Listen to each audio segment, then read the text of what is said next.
Hello friends, I am Preetika. Welcome to my YouTube channel अधिगम hub. तो guys कैसे हैं आप लोग? आई होप आप बहुत अच्छे होंगे और स्टडी भी आपकी बहुत अच्छी चल रही होगी। तो जैसा कि आपको पता है कि हमारी साइकोलॉजी की सीरीज चली हुई है क्वेश्चंस की, तो इसी सीरीज के क्रम में हम सिक्स्थ सीरीज आज हम लेकर आए हैं जिसमें 30 क्वेश्चंस हैं। इससे पहले 5 सीरीज हम कंप्लीट कर चुके हैं। अगर आपने वो नहीं देखी हैं तो आपको उनका लिंक डिस्क्रिप्शन में मिल जाएगा, वहां जाकर आप उनको देख सकते हैं। और अगर आपने मेरे चैनल को अभी तक सब्सक्राइब नहीं किया है तो प्लीज सब्सक्राइब कर लीजिए। आइए स्टार्ट करते हैं हम बिना देर किए। फर्स्ट क्वेश्चन है हमारा, कौन सा अधिगम सिद्धांत व्यक्ति को मनोवैज्ञानिक प्राणी मानता है? तो यहाँ पर ऑप्शन है हमारे व्यवहारवाद, प्रबलन का सिद्धांत, मनोविश्लेषणवाद या क्षेत्र का सिद्धांत। तो व्यक्ति को मनोवैज्ञानिक प्राणी जो माना गया है वो है क्षेत्र सिद्धांत के अनुसार। ऑप्शन नंबर 4 हमारा राइट आंसर होगा। इधर से एक क्वेश्चन ये भी बन जाता है कि क्षेत्र सिद्धांत ये जो थ्योरी थी वो किसने दी? तो ये दी थी कुर्ट लेविन ने। नेक्स्ट क्वेश्चन देखेंगे। समूह गति शास्त्र के अनुसार शिक्षण अधिगम प्रक्रिया प्रभावी होती है यदि अधिकतम अंत्यक्रियाएं हो किसके मध्य हो? ऑप्शन से हमारे विद्यार्थी विद्यार्थी, अध्यापक विद्यार्थी, एक व दो, दोनों, विद्यार्थी अभिभावक और अध्यापक। तो देखिए ज्यादा से ज्यादा अंत्यक्रियाएं जब होंगी जब क्लास में स्टूडेंट्स भी आपस में अंत्यक्रियाएं करें और टीचर और स्टूडेंट के मध्य भी हो। तो ऑप्शन नंबर 3 हमारा यहाँ पर राइट आंसर होगा। नेक्स्ट क्वेश्चन देखेंगे। पियाजे के द्वारा संज्ञानात्मक संरचना को उल्लेखित करने वाली शब्दावली है? अनुप्रतीकात्मक, प्रतीकात्मक, स्कीमा, अहम केंद्रित। तो यहाँ पर जो ऑप्शन नंबर 3 है स्कीमा, ये जो संज्ञानवाद का सिद्धांत दिया था पियाजे ने, उसमें ये वर्ड आपने बहुत सुना भी होगा स्कीमा। तो यहाँ जो स्कीमा है वो संज्ञानात्मक संरचना को उल्लेखित करता है। नेक्स्ट क्वेश्चन देखेंगे हम। प्रशिक्षण एवं अभ्यास किससे संबंधित है? संज्ञानवाद, व्यवहारवाद, निर्मितवाद या इनमें से कोई नहीं? तो यहाँ पर जो हमारा राइट आंसर होगा वो होगा व्यवहारवाद, क्योंकि प्रशिक्षण और अभ्यास किसने जोर दिया था इन पर, अभ्यास वगैरह पर? तो वो दिया था थॉर्नडाइक ने, जो कि व्यवहारवाद से संबंधित थे। अगला प्रश्न देखेंगे हम। निम्न में से कौन सा अधिगम के अंतर्दृष्टि सिद्धांत को प्रभावित करने वाला नहीं है? इधर देखिए पूछा है नहीं है। बुद्धि, व्यक्तित्व, प्रत्यक्षीकरण, अनुभव। अब जो अंतर्दृष्टि का सिद्धांत था उसमें जो सबसे ज्यादा जरूरी एलिमेंट था वो प्रत्यक्षीकरण था। अनुभव भी होना उसमें बताया गया है और बुद्धि भी। तो यहाँ पर जो नहीं होगा वो होगा व्यक्तित्व। व्यक्तित्व का इस सिद्धांत से कोई लेना देना नहीं है। ऑप्शन नंबर 2 हमारा राइट आंसर होगा। नेक्स्ट क्वेश्चन देखेंगे। यहाँ पर एक समीकरण दिया हुआ है B बराबर में F, ब्रैकेट में है P एंड E। अब देखिए यहाँ पर जो B है उसका मतलब है बिहेवियर, F यानी फंक्शन और P यानी होगा पर्सनल फैक्टर यानी व्यक्तिगत कारक, और E यानी एनवायरमेंटल फैक्टर यानी वातावरणीय कारक। ये जो समीकरण है वो किसके द्वारा दिया गया है? यहाँ पर ऑप्शन है हमारे हैगर्टी, लेविन, मिलर, क्लॉर्क, हल। तो यहाँ पर ऑप्शन नंबर 2 लेविन, जो क्षेत्र सिद्धांत दिया था लेविन ने उसमें इस समीकरण के बारे में बताया गया है। अगला प्रश्न देखेंगे हम। अधिगम एक सापेक्षिक प्रक्रिया है, यह किस सिद्धांत के अनुसार है? ऑप्शन है हमारे मनोविश्लेषणवाद, शास्त्रीय अनुबंधन, प्रयास त्रुटि या क्षेत्र सिद्धांत। तो यहाँ पर जो हमारा आंसर होगा वो होगा ऑप्शन नंबर 4, क्षेत्र सिद्धांत के अनुसार अधिगम एक सापेक्षिक प्रक्रिया है। Next question. अधिगम अंतरण का थॉर्नडाइक का सिद्धांत कहा जाता है? समानता का सिद्धांत, अनुरूप तत्वों का सिद्धांत, औपचारिक नियमों का सिद्धांत, उपरोक्त में से कोई नहीं? तो यहाँ पर जो हमारा राइट आंसर होगा वो होगा ऑप्शन नंबर 2, अनुरूप तत्वों का जो सिद्धांत है वो अधिगम अंतरण का थॉर्नडाइक का सिद्धांत कहा जाता है। Next question. राष्ट्रीय पाठ्यचर्या की रूपरेखा 2005 यानी एनसीएफ 2005, जिसे हम नेशनल करिकुलम फ्रेमवर्क कहते हैं, किस अधिगम सिद्धांतकार के मत का समर्थन करती है? थॉमसन, बांडुरा, थॉर्नडाइक या ब्रूनर का सिद्धांत? तो यहाँ पर जो आंसर होगा वो हमारा होगा फोर्थ नंबर, ब्रूनर के सिद्धांत का ये समर्थन करती है। नेक्स्ट क्वेश्चन देखेंगे, निम्न में से कौन सा कारक थॉर्नडाइक के अधिगम से सुमेलित नहीं है? तत्परता, अभ्यास, प्रभाव, गुणवत्ता। तो यहाँ पर जो हमारा राइट आंसर होगा वो होगा गुणवत्ता, क्योंकि तत्परता, अभ्यास और प्रभाव ये थॉर्नडाइक का जो सिद्धांत था उसके ये मुख्य नियम हैं, और यहाँ पर गुणवत्ता सुमेलित नहीं होगा। ऑप्शन नंबर 3 हमारा राइट आंसर होगा। नेक्स्ट क्वेश्चन देखेंगे, निम्न में से कौन सा आशुबेल के द्वारा दिया गया अधिगम का प्रकार नहीं है? विभेदीकरण, अभिग्रहण, रटकर, अन्वेषण। तो यहाँ पर हमारा राइट आंसर होगा विभेदीकरण। जो विभेदीकरण है वो इनमें से आशुबेल के अधिगम का प्रकार नहीं है। नेक्स्ट क्वेश्चन देखेंगे, श्रृंखला अधिगम सिद्धांत में उच्चतर अधिगम है संप्रभ्य, ये संप्रत्यय है, अधिगम, नियम अधिगम, श्रृंखला अधिगम, विभेदीकरण अधिगम। तो यहाँ पर जो आंसर होगा वो होगा नियम अधिगम। ऑप्शन नंबर 2 हमारा राइट आंसर होगा। नेक्स्ट क्वेश्चन देखेंगे, आशुबेल के द्वारा दिए गए आधुनिक संज्ञानात्मक अधिगम सिद्धांत के अनुसार सर्वोच्च अधिगम प्रकार है। एक तो यहाँ पर एक क्वेश्चन यही बन जाता है कि आधुनिक संज्ञानात्मक अधिगम सिद्धांत किसके द्वारा दिया गया है, तो वो दिया गया आशुबेल के द्वारा। अब इसमें बताया गया है कि किसके इनके अनुसार सर्वोच्च अधिगम प्रकार है। ऑप्शन है हमारे रटकर अभिग्रहण सीखना, अर्थपूर्ण अन्वेषण सीखना, रटकर अन्वेषण सीखना, अर्थपूर्ण अभिग्रहण सीखना। तो यहाँ पर जो हमारा राइट आंसर होगा वो होगा ऑप्शन नंबर 2, यानी जो सर्वोच्च अधिगम का प्रकार है वो है अर्थपूर्ण अन्वेषण सीखना। नेक्स्ट क्वेश्चन देखेंगे हम, पावलोव के शास्त्रीय अनुबंधन में घंटी की आवाज है, जो घंटी बजाई जाती है उसकी आवाज है वो क्या है? अनानुबंधित अनुक्रिया, अनुबंधित उद्दीपक, अनानुबंधित उद्दीपक या अनुबंधित अनुक्रिया? तो ऑप्शन नंबर 2 यानी अनुबंधित उद्दीपक बताया गया है। ऑप्शन नंबर 2 हमारा राइट आंसर होगा। नेक्स्ट क्वेश्चन देखेंगे, कोहलर ने सुल्तान के साथ किए अंतर्दृष्टि अधिगम के प्रयोग किस द्वीप पर किया? समोआ, हवाई, वेरन, कैनेरी। सॉरी ये कैनेरी नहीं है, कैनरी द्वीप है, वो गलती थोड़ा मिसप्रिंट हो गया है। तो यहाँ पर जो आंसर होगा वो होगा फोर्थ नंबर कैनरी द्वीप। कैनरी द्वीप पर यह प्रयोग किया गया था। नेक्स्ट क्वेश्चन देखेंगे, बांडुरा के सामाजिक अधिगम सिद्धांत में क्या आवश्यक है?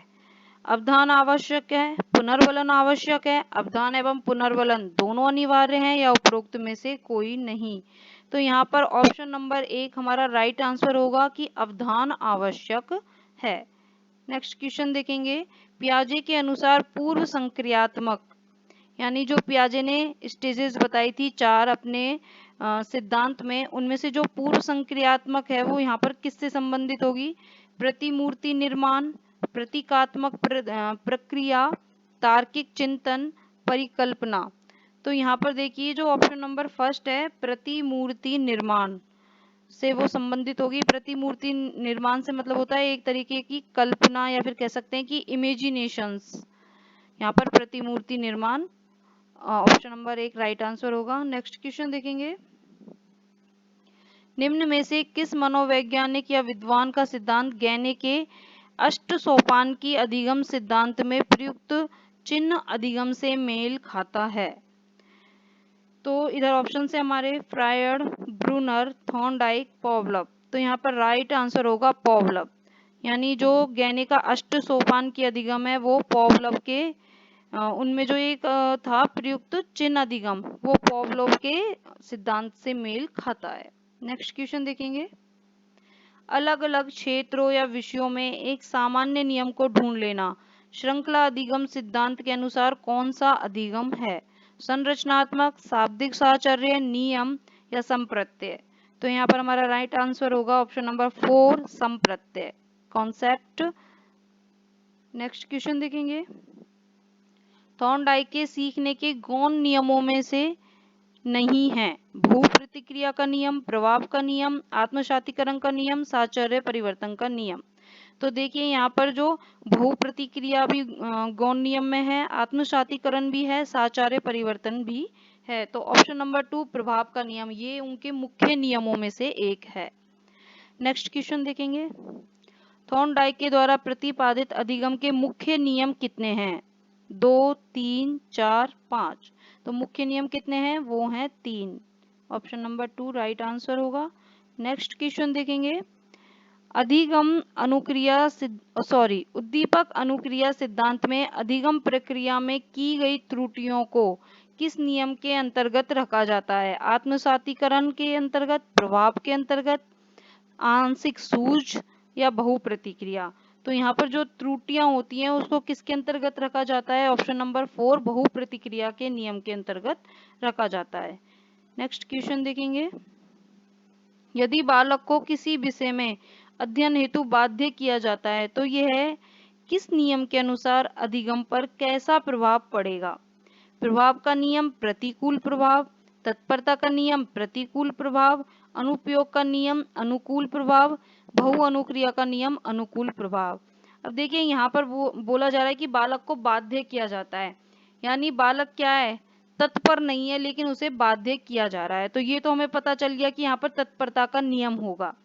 लेकिन अब उसका जो प्रभाव है, अगर कोई बच्चा रेडी नहीं है, वो तत्पर नहीं है, उसे बाध्य किया जा रहा है, तो उसका ऊपर प्रभाव कैसा पड़ेगा? प्रतिकूल प्रभाव पड़ेगा। अगर उसे बाध्य नहीं किया जाए और वो तत्पर होगा तो वो होता अनुकूल प्रभाव। चूंकि उसे बाध्य किया जा रहा है तो तत्परता का नियम होगा और प्रभाव कैसा होगा? प्रतिकूल प्रभाव। तो ऑप्शन नंबर 2 हमारा यहाँ पर राइट आंसर होगा। नेक्स्ट क्वेश्चन देखेंगे, निम्न में से सीखने के सहायक नियम नहीं है? बहुअनुक्रिया का नियम, साहचर्य परिवर्तन का नियम, रुचि का नियम, मनोवृत्ति का नियम, आंशिक क्रिया का नियम, असंतोष का नियम। तो देखिए हमें सीखने के जो सहायक नियम है इनमें से कौन से नहीं है उनको बताना है। तो यहाँ पर देखिए बहुअनुक्रिया का नियम होगा, साहचर्य परिवर्तन का नियम भी एक सहायक नियम होगा, रुचि का नियम ये नहीं है, और मनोवृत्ति का नियम भी होगा, आंशिक क्रिया का नियम भी होगा, असंतोष का नियम नहीं है। यानी 3 और जो छठवां ऑप्शन है ये सहायक नियम नहीं है, बाकी के सारे होंगे। तो ऑप्शन नंबर 4 यहाँ पर राइट आंसर होगा। नेक्स्ट क्वेश्चन देखेंगे, निर्मितवादी शिक्षण प्रक्रियाओं में शिक्षक की भूमिका है? कौशल अर्जित करने में प्रशिक्षित करना, सूचनाओं का स्थानांतरण करना, ज्ञान निर्माण का सरलीकरण करना, छात्रों में अनुशासन बनाए रखना। तो यहाँ पर ऑप्शन नंबर 3 राइट आंसर होगा, ज्ञान निर्माण का सरलीकरण करना। क्योंकि जब वो नॉलेज को ही इतना इजी कर देगा कि बच्चा उसे खुद से अप्लाई कर सके, खुद से सारी चीजें सीख सके, तो बाकी सारी चीजें उसमें खुद ब खुद आ ही जाएंगी। नेक्स्ट क्वेश्चन देखेंगे, यहाँ पर सूची 1 और सूची 2 दी गई है जिसे हमें सुमेलित करना है। तो सूची फर्स्ट में ये जो सिद्धांत हैं उनके सिद्धांतकार दिए गए हैं, थॉर्नडाइक, पॉवलव, क्लॉर्क-हल, कोहलर। और इधर सिद्धांत हैं अनुकूलित अनुक्रिया, पुनर्वलन का सिद्धांत, अंतर्दृष्टि का सिद्धांत और उद्दीपन अनुक्रिया। देखिए यहाँ पर पहला है थॉर्नडाइक। थॉर्नडाइक ने कौन सा सिद्धांत दिया? तो वो दिया थॉर्नडाइक ने उद्दीपन अनुक्रिया का सिद्धांत, डी होगा। और फिर आता है हमारा पॉवलव। पॉवलव ने कौन सा सिद्धांत दिया? तो वो दिया अनुकूलित अनुक्रिया का सिद्धांत, ए होगा। क्लॉर्क-हल ने कौन सा सिद्धांत दिया? क्लॉर्क-हल ने दिया था पुनर्वलन का सिद्धांत, ऑप्शन नंबर बी। और कोहलर ने दिया था अंतर्दृष्टि का सिद्धांत। तो ये सारे किससे मैच खा रहे हैं? ये खा रहे हैं ऑप्शन नंबर 3 से मैच। तो ये हमारा ऑप्शन नंबर 3 राइट आंसर होगा। नेक्स्ट क्वेश्चन देखेंगे, नेक्स्ट क्वेश्चन है, एक कथन है कि एक उत्तेजक प्रतिमान जो एक बार प्रतिक्रिया के समय क्रियाशील है, यदि वह दोबारा होगा तो उस प्रतिक्रिया को उत्पादित करने की प्रवृत्ति रखेगा। ये किस सीखने के सिद्धांत को इंगित करता है? ऑप्शन है हमारे, हल का प्रबलन का सिद्धांत, गुथरी का प्रतिस्थापन का सिद्धांत, सीखने का क्षेत्रीय सिद्धांत स्किनर का प्रबलन का सिद्धांत।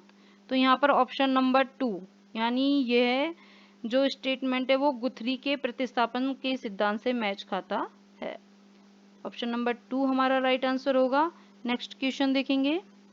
गुथरी के द्वारा दिए गए सिद्धांत में इधर ब्लैंक दिया हुआ है कि किसके एक बार प्रस्तुत होने पर घटित, फिर एक ब्लैंक है उसी समूह के, फिर ब्लैंक है पुनः प्रस्तुत होने पर मूल, अगेन ब्लैंक ही व्यवहार में परिलक्षित होता है। ऑप्शन से हमारे अनुबंधन, अनुक्रिया, उद्दीपक अनुबंधन, उद्दीपक अनुबंधन, उद्दीपक अनुबंधन, अनुक्रिया उद्दीपक, अनुक्रिया उद्दीपक, उद्दीपक अनुक्रिया, उद्दीपक अनुक्रिया। अब देखते हैं यहाँ पर कौन सा मैच खाता है।